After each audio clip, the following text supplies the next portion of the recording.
You're 81 years old, you've been living under a fake name for 60 years, and your neighbor just dropped dead. The police confiscate your shoe as evidence, and then another neighbor looks you in the eye and says, in front of everyone, "Don't you know who she is?" That's how Mad Mabel opens, not with a cold case documentary, but with a woman's present tense collapsing in a matter of days. Elsie Fitzpatrick has been safe on Kenny Lane because no one knew she used to be Mabel Waller, Australia's youngest convicted murderer. Then a photocopied news article appears under her door. Then Ishaan's body is found. Then the police call her by the name she buried 60 years ago, and the street full of people who thought they knew her starts looking at her like she's dangerous. The book is not asking whether she did it. She admits she killed her father, beat him with an umbrella when she was 15 after finding him standing over her aunt's body.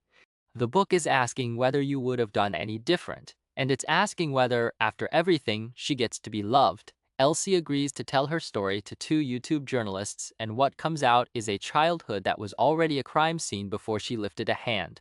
A baby sister dead of polio she was blamed for unlocking a door to catch. A mother who jumped from a hospital balcony, a teacher who groomed her, a town that called her Mad Mabel from kindergarten before she was ever accused of anything. Rubber Trance. The label came first. The crimes, real and imagined, were slotted in afterward to justify the name. But this is not a book about madness. It is, in Elsie's own words, a love story, the love story of two women, platonic, the sort of friendship you'd kill for. Her friend Daphne is the oxygen that kept her alive through all of it. The book's real question is whether, after you hear the whole story, you'd still call her mad. Episode 1. The Article Under the Door. Dawn arrives on Kenny Lane the way most things arrive here, without ceremony, and almost entirely ignored by the residents. 81-year-old Elsie Fitzpatrick sits on her porch in a sturdy rattan chair, watching the street wake up. She has lived in this terrace house for 60 years, and every morning delivers the same small parade. The last stragglers from the night bars singing tunelessly homeward. Mrs. Nguyen from two doors down scurrying past toward the nail salon. The postman Dwayne on his bicycle with his bag slung low. And Nugget, the chihuahua from next door, yapping for breakfast. Elsie does not find comfort in sameness. She likes change, usually. The morning is warm, and the street smells of frangipani and damp bitumen. A distant lawnmower hums. Elsie adjusts the cushion behind her back and thinks about the second cup of tea she will go inside to make when she finishes this one. She is 6 feet tall, thin as a thought, with a face that has never been pretty and has long since stopped pretending. She wears a faded housecoat and home-eyed shoes burgundy, orthopedic, and so ugly they circle back around to almost stylish if you squint. A movement catches her eye, something white on the doormat inside, visible through the crack under the front door. Another note from Joan, I expect, she says to the empty porch. She pushes herself up, feeling the familiar protest in her knees, and goes inside. The air in the house is cooler. It smells of toast and the faint floral powder Daphne dusts across her collarbones every morning. Daphne is in the kitchen, humming something tuneless, her lime green slippers making soft sounds on the linoleum. Elsie bends down slowly, carefully, one hand on the doorframe, and picks up the paper. It is not a note from Joan. It is a photocopy. The paper is cheap and slightly curled at the edges. The type is blurred from being copied and recopied, but the headline is clear. It jumps at her like a slap. Elsie feels the blood leave her face. Her hand trembles once, then stills. "Daphne," she says. Her voice is quiet. "Someone knows who I am." Daphne appears in the doorway, a tea towel in her hands. She is wearing a butter yellow dress, and her gray hair is pinned up with a clip shaped like a sunflower. She looks at the paper, then at Elsie's face, and her own expression goes very still. Neither of them says what the headline reads. That can wait. What matters now is that someone on this street, someone who knows where Elsie lives, someone who knows enough to find an old news article and slide it under her door before dawn, has decided to remind her that the past is not buried as deep as she thought. Elsie folds the paper precisely in half, then in half again, and sets it on the hall table. "I told you," she says, "the only way anyone is going to get me out of this street is in a mahogany box." An extra long one. Daphne does not laugh. She reaches out and touches Elsie's wrist, her fingers cool and dry, and holds it for a moment before going back to the kitchen. The enfant terrible and the fence. The morning does not improve. Elsie has returned to the porch, defiance dressed as routine, when she hears the voice that has become the soundtrack of her irritation these past months. It is high, insistent, and entirely unignorable. ELSA. Persephone is 7 years old. She lives across the street with her mother, Roxanne, and she has decided, with the absolute conviction of a child who has never been seriously contradicted, that Elsie belongs to her. She is plain as a mud fence, thin brown hair, sharp elbows, a permanent scowl of concentration, and she calls Elsie Elsa no matter how many times she is corrected. Elsa, I need to interview you. Persephone stands at the bottom of Elsie's front steps, clutching a notebook with a glitter glue cover. Behind her, the street continues its morning commerce. The neighbor at number 1, Peter Pantages, known as Pete the Greek, is washing his car. The neighbor Joan Waters is weeding her front garden in her orthotic sandals. For school, Persephone clarifies. About the olden days. The olden days, Elsie repeats. When you were alive. In the 1900s, Elsie closes her eyes and counts to 3. When she opens them, Persephone has not vanished. I have a better idea, Elsie says. Go and interview Ishaan. He's even older than I am. He probably remembers the 1800s. Persephone's face does something complicated. The scowl deepens, and underneath it, something wavers. Ishaan won't answer his door. And there are boxes. Boxes? Vitamin boxes. From the delivery people. They're all sitting on his porch, and he hasn't taken them inside, and his dog is barking, but he won't answer. I think he might be dead. Elsie looks down the street toward Ishahan's house. The front porch is indeed stacked with small cardboard boxes. Nugget is barking a high, frantic sound that has been going on, she realizes, for some time now. She had tuned it out the way you tune out a neighbor's radio. Wait here, Elsie says. She walks down the street and stands at Ishihan's front door.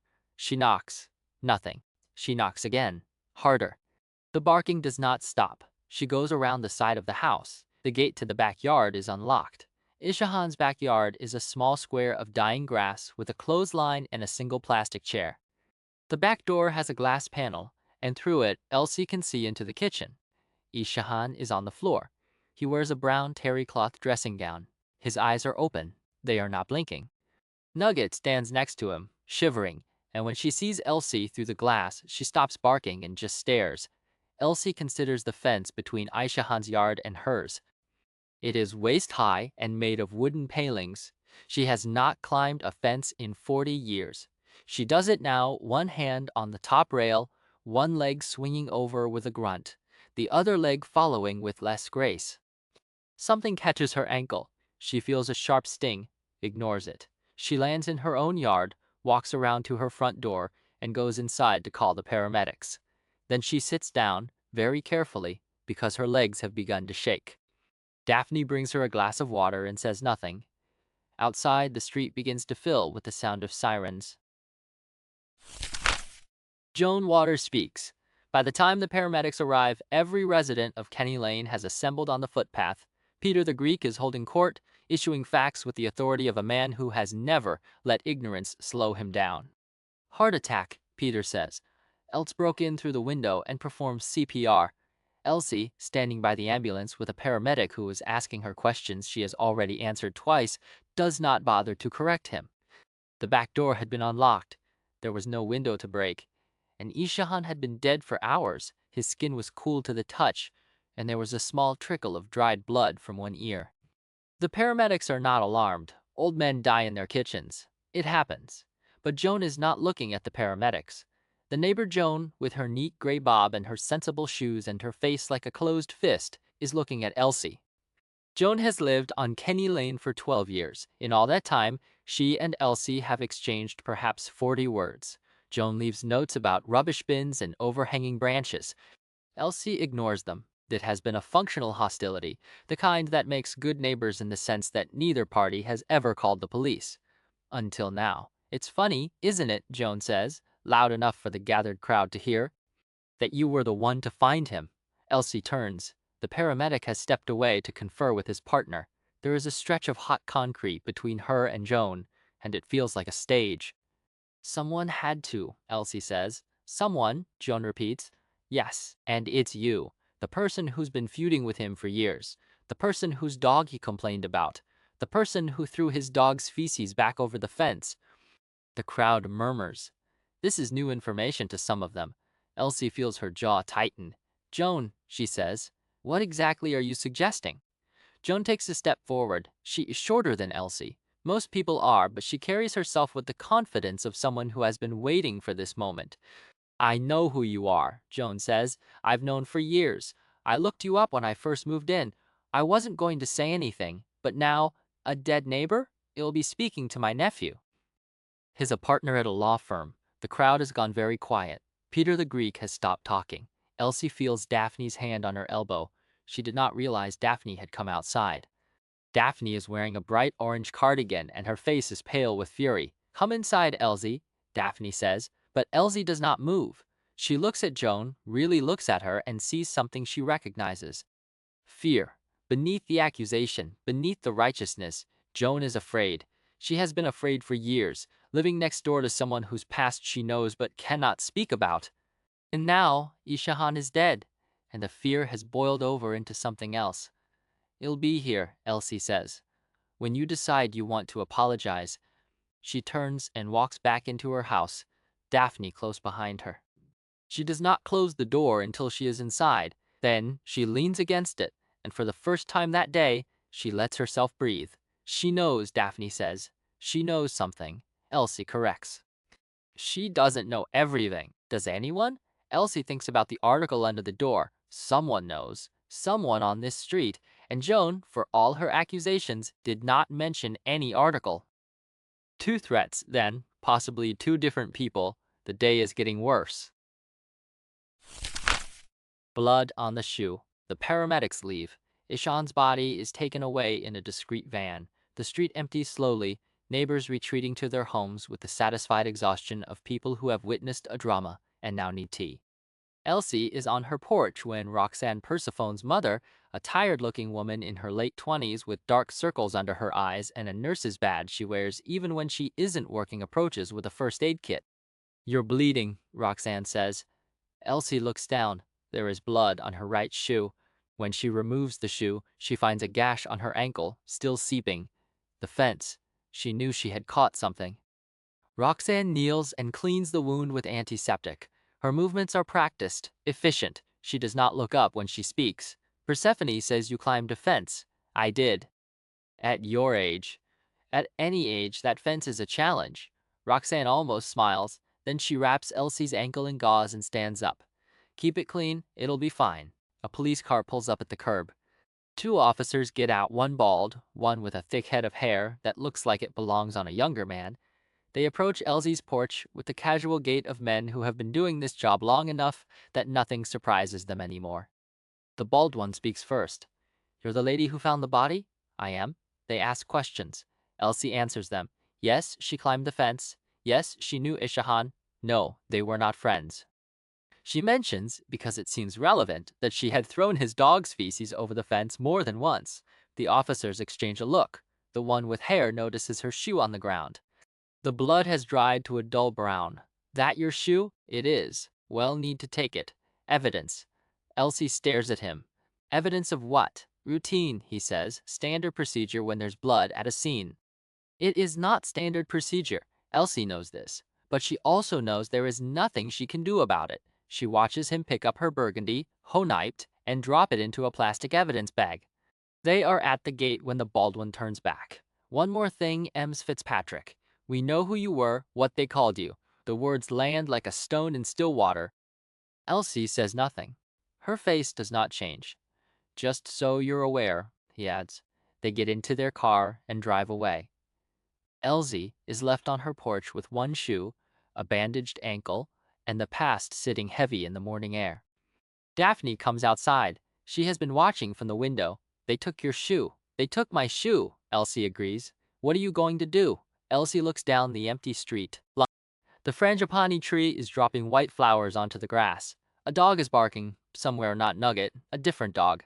Make another cup of tea, Elsie says, and wait. The week that followed. The next morning, a cleaning van pulled up to Ishahan's porch. Elsie watched through the window as two men in blue overalls lifted the vitamin boxes into the back. The van left. The street went quiet. A cleaning van came and cleared Ishahan's porch the next day. His curtains were drawn. The street absorbed his absence the way a pond absorbs the stone ripples, then stillness, then nothing at all. Nugget ended up at Elsie's house. She had tried to take the dog to the shelter, but they were full and threatened euthanasia, and Elsie, despite herself, could not quite stomach the thought. So Nugget stayed growling at Elsie whenever she moved, sleeping on a cushion in the corner and looking at the door as if Ishaan might walk through it at any moment. Persephone kept visiting. She had decided, with the logic of a 7-year-old, that finding a dead body made Elsie interesting, and she wanted to be near interesting things. She sat on the porch and asked questions Elsie did not answer. She showed Elsie her hula hoop. She said, "I choose you," with the grave formality of someone bestowing a title, and Elsie, against every instinct, felt something in her chest shift. A week passed, then another, and then the YouTubers arrived. The article online. The pounding on her front door comes at 7:30 in the morning. Elsie is still in bed, negotiating with her body about whether standing up is worth the effort. May. Daphne has already been up for an hour, moving around the house in a bright pink dressing gown. "Go away, Persephone," Elsie shouts into her pillow, but the pounding continues, and when she finally shuffles to the door in her housecoat, it is not Persephone standing on her porch. Two people, young, late 20s or early 30s. The woman is small and blonde with a round moon face and masses of hair secured on top of her head with a green claw clip. The man is larger, with a kind face and a blue shirt that strains across his stomach. They are both holding phones and wearing expressions of nervous excitement. MS Fitzpatrick? The woman speaks first. "Im Libby Conquest. This is Adeem Anand. We make documentary content. For YouTube, we'd like to speak with you." Elsie blinks at them. "About what?" Libby hesitates. Adeem clears his throat. Then Libby holds up her phone, and Elsie sees it. A news article, online. The headline reads, 82-year-old convicted murderer, Mad Mabel Waller, questioned over suspicious death of nemesis, neighbor M81, Elsie says. It is the only thing she can think of. "There's a lot more to this case," Adeem says, "more than what's in the article. We'd like to give you a chance to tell your side of the story." "On your terms." Elsie stares at the headline. Her stomach has dropped through the floor. Someone, Joan or whoever left the article, or someone else entirely, has gone to the press. The police visit, the shoe, the questions, it has all been fed to a journalist, and now it is online, and that old nickname is attached to it. And Ishaan's death has been reframed as suspicious, and an 81-year-old woman is being accused all over again of something she has spent 60 years trying to outrun. "You'd better come in," Elsie says. The lawyer. Daphne insisted on the phone call. "Call a lawyer, Elsie, now. Lawyers are expensive. You don't need money where you're going if you don't call one." Elsie called. The firm was Brennan Whiteham Macdonald, and the senior partner who took her call was a woman named Linda Ratey. Her voice was calm and careful, the kind of voice that has delivered bad news many times and learned to do it gently. "The headline is largely accurate. MS Fitzpatrick," Linda said. "You were convicted of murder. You were questioned about your neighbor's death. The only factual error is your age, and correcting one number does not make a defamation case." A legal fight like this would almost certainly be a fight that outlives you. When Elsie hung up, she sat for a long time in her armchair. Daphne brought her tea and did not speak. Outside, the street was quiet. Somewhere down the road, Persephone was probably practicing her hula hoop. The world had decided who Elsie was. It had decided 60 years ago, and it was deciding again now, and there was nothing she could do to stop it. "Or there was one thing. I'm going to talk to them," Elsie said. Daphne looked up. "The YouTubers? If the beast is going to feed, I might as well hold the spoon. Maybe if I give them enough, they'll choke on it and leave me alone." And Daphne considered this. "That's a terrible mixed metaphor. I know. And you don't believe it either?" "No, but it's the only move I have left." Before the camera, they come back the next day. Adeem carries a camera and a tripod. Libby carries a notebook and a small handheld recorder.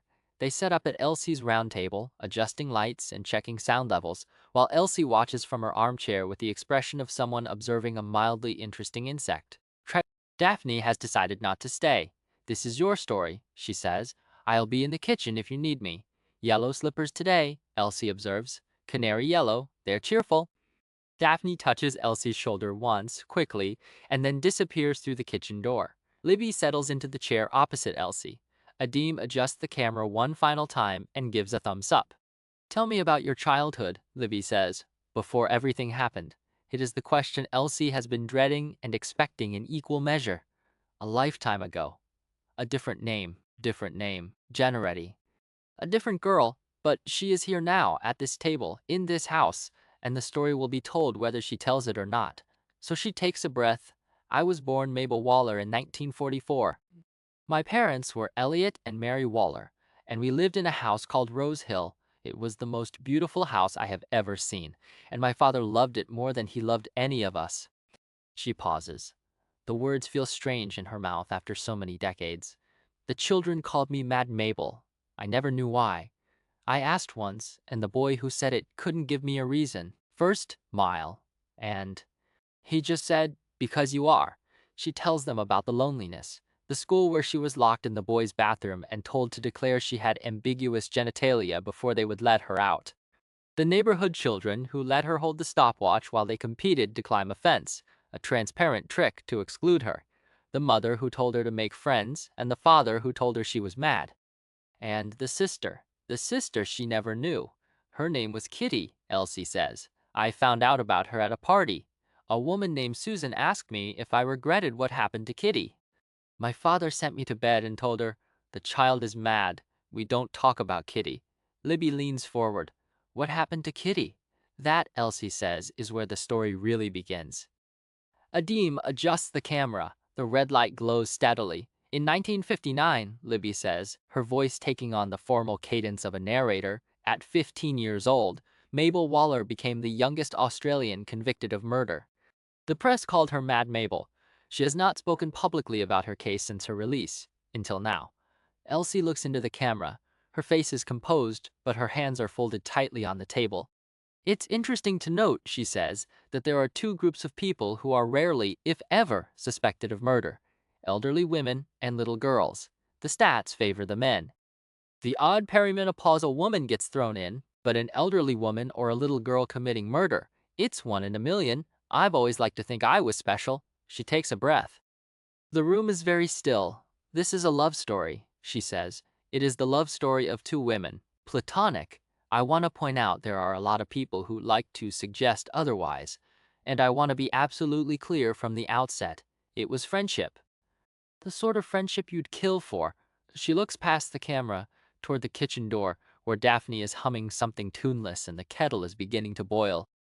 The story starts with my mother, Elsie says, and a fall, and a door that was left unlocked. The camera records, the morning light falls through the window. An 81-year-old woman in a faded housecoat with one burgundy shoe still somewhere in a police evidence locker begins to tell the story she has kept secret for 60 years. And somewhere on Kenny Lane, the person who slipped the article under her door waits to see what happens next. Episode 2, A Mother's Leap and a Friend's Return. The interview has been underway for a little over an hour. Morning light pushes through the lace curtains of Elsie's living room, catching the dust motes above the tripods.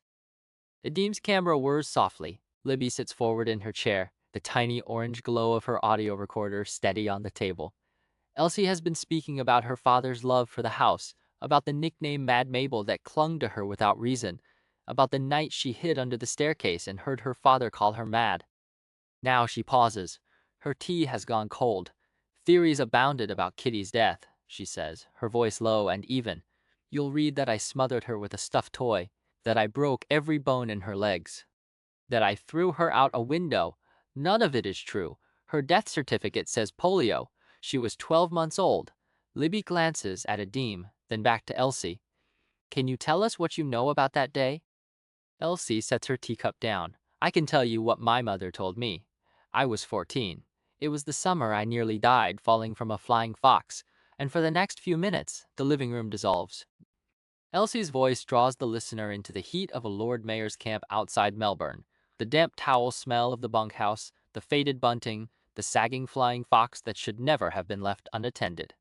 Mabel Waller, 14 and already achingly tall, had climbed onto the platform with a dozen other children. The camp instructor had barely glanced at the harness. When she launched herself off the edge, the poorly fitted buckle gave way somewhere over the ravine. Her body twisted. The ground came up hard. She woke in hospital with her left arm broken in 2 places, 3 cracked ribs, and a metal pin that would stay inside her for the rest of her life. Fresque. Her mother came every day. She brought magazines, hair ribbons, a tin of homemade shortbread. She sat by the window and talked about nothing, and then, on a gray afternoon, when the painkillers had left Mabel floaty and loose, her mother started talking about something else entirely. "You had a sister," she said. "Her name was Kitty." Mabel listened, barely breathing. The story came out in fragments, pieced together between silences that said more than the words.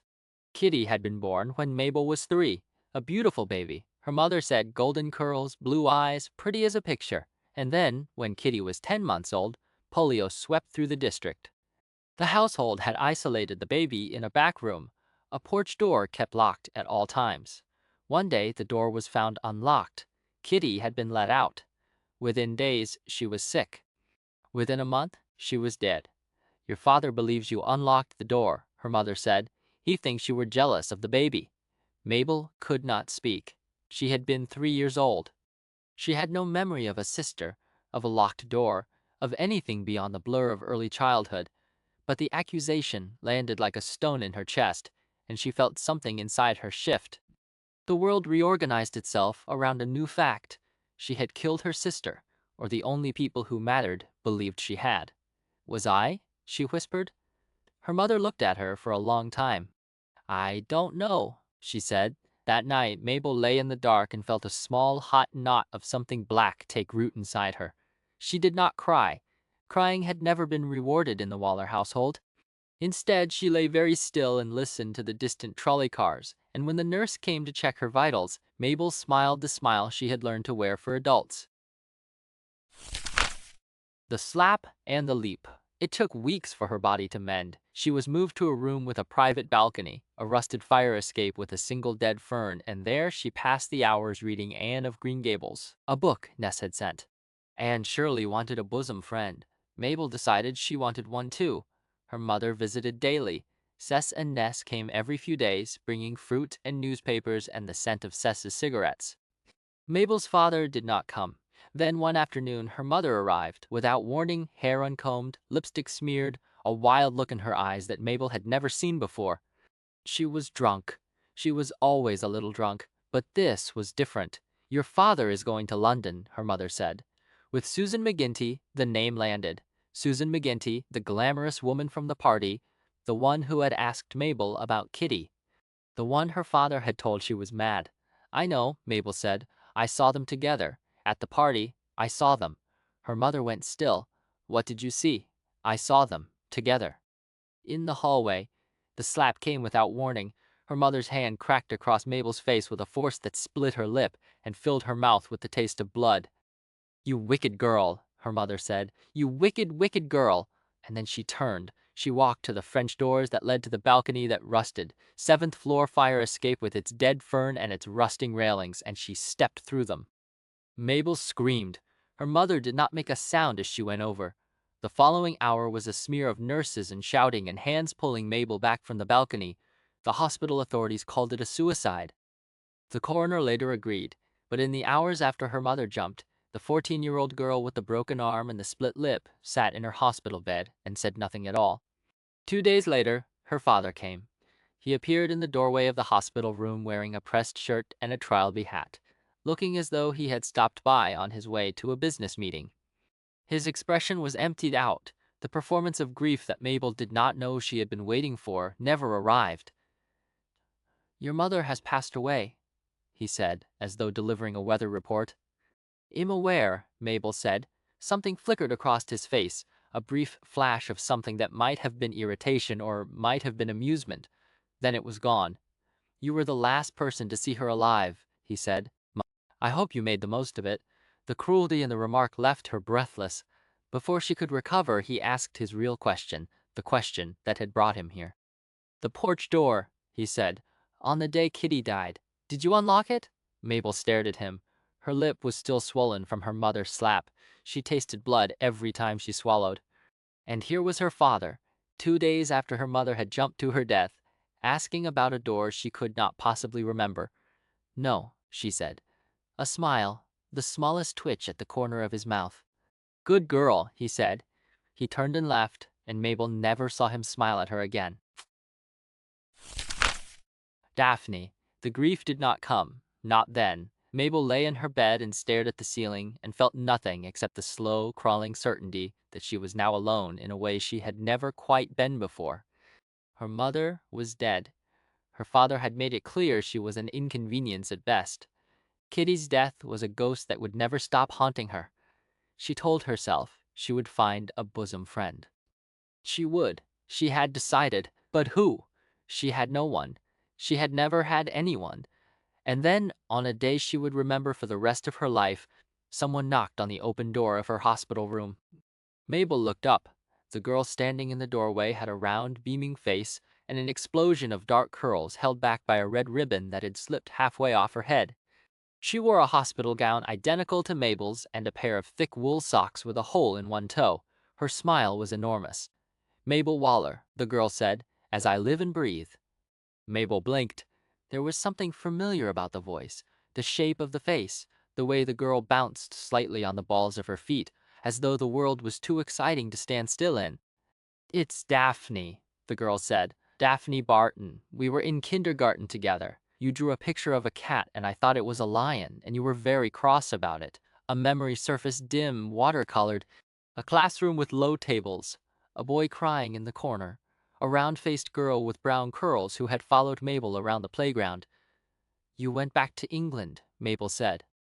"My parents dragged me back," Daphne said, breezing into the room as though she owned it. "And I've been back in Melbourne for 3 weeks now, attending St. Mary's, and I've been told all about you. They call you Mad Mabel. They say you killed your sister. I told them they were all a pack of idiots." She sat down on the edge of Mabel's bed without being invited. She smelled of hospital soap and something sweet, like boiled lollies.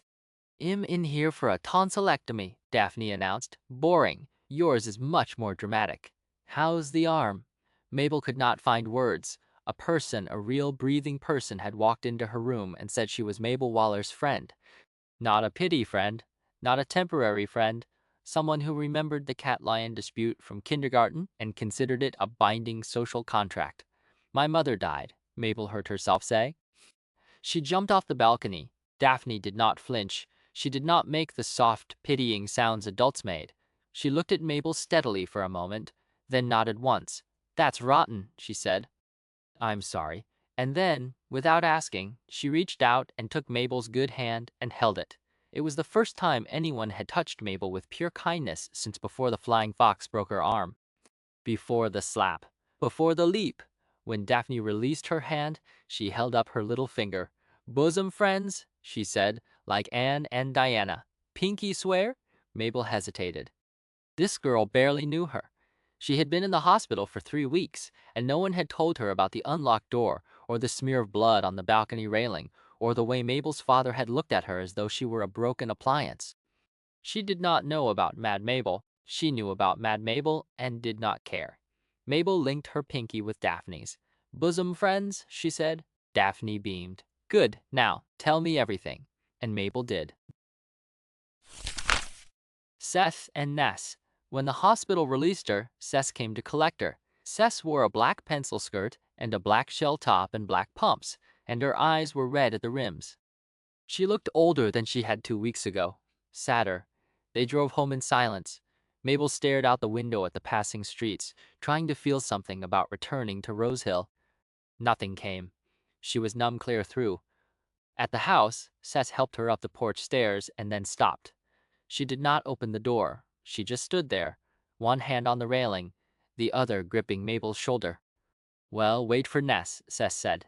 A few minutes later, a car pulled into the drive. Ness got out, her arms full of grocery bags, and saw them standing on the porch, Seth pale and rigid, Mabel hollow-eyed in her hospital clothes, and she dropped the bags where she stood. Ah! Apples rolled into the lavender. Ness climbed the steps and wrapped her arms around them both. She did not speak. She just held on, and Seth's shoulders began to shake. And Mabel, who had not cried for her mother, not once, not when she went over the balcony, not when the nurses told her, not when her father accused her, Mabel finally broke. She cried in great, helpless gulps, pressed between the two women who had become, without her quite noticing, the only family she had. Ness stroked her hair. Cess held her so tightly it hurt her healing ribs, and Mabel did not care. They went inside. Ness opened all the windows and let the September air flood through the house. She put on a record something bright and brassy and started cooking. Cess sat Mabel down at the kitchen table and poured her a glass of milk.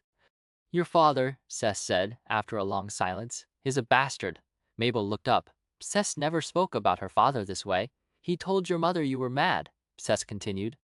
"He told the neighbors you killed Kitty. He told you, more or less, that you killed your mother. And none of it is true. But Kitty, no one knows where Kitty caught polio," Cess said. "No one. It came through the neighborhood. It could have been anyone. Your father needed someone to blame because he could not bear the idea that the world was cruel without his involvement. You were 3 years old, Mabel. You were a baby." Mabel felt something loosen in her chest. A knot she had been carrying since that hospital bed, since her mother's terrible confession, began to ease. "Most men cannot cope with a child who outshines them," Cess said. "You outshone your father from the day you were born. That is why he hates you. It was never your fault." Mabel did not fully believe it, not yet. But she believed that Cess believed it, and that was enough for now. That night, her first night back at Rosehill, Mabel lay in her own bed for the first time in weeks and thought about Daphne.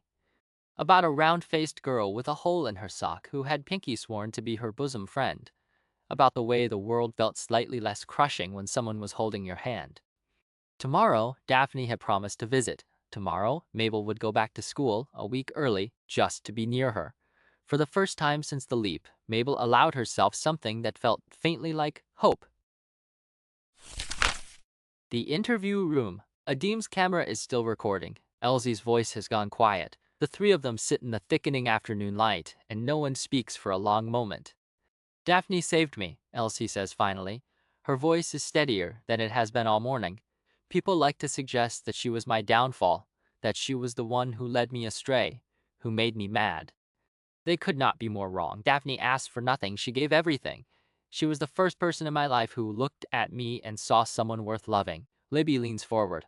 "Daphne, you loved her?" "I loved her," Elsie says. "I love her still. She is the oxygen that keeps me alive." She does not say I love her because she is imaginary. She does not say I love her because I made her. Those truths live further down the story, in a room Elsie is not yet ready to enter. For now, Daphne is real. For now, Daphne is in the kitchen, wearing yellow slippers and humming off key. Adeem checks the camera's battery. Libby scribbles a note. Elsie looks down at her hands. Old hands now, 81 years of living written into the knuckles and the veins, and sees them as they were at 14, one arm in a cast, the other gripping the hand of a girl who promised to be her bosom friend as long as the sun and moon shall endure. "What happened next?" Libby asks. Elsie raises her head. "I went back to school," she says, "and that is where I met Mr. Locus." The camera hums. Elsie's expression does not change, but something in the room tightens, like a held breath. The story is only beginning.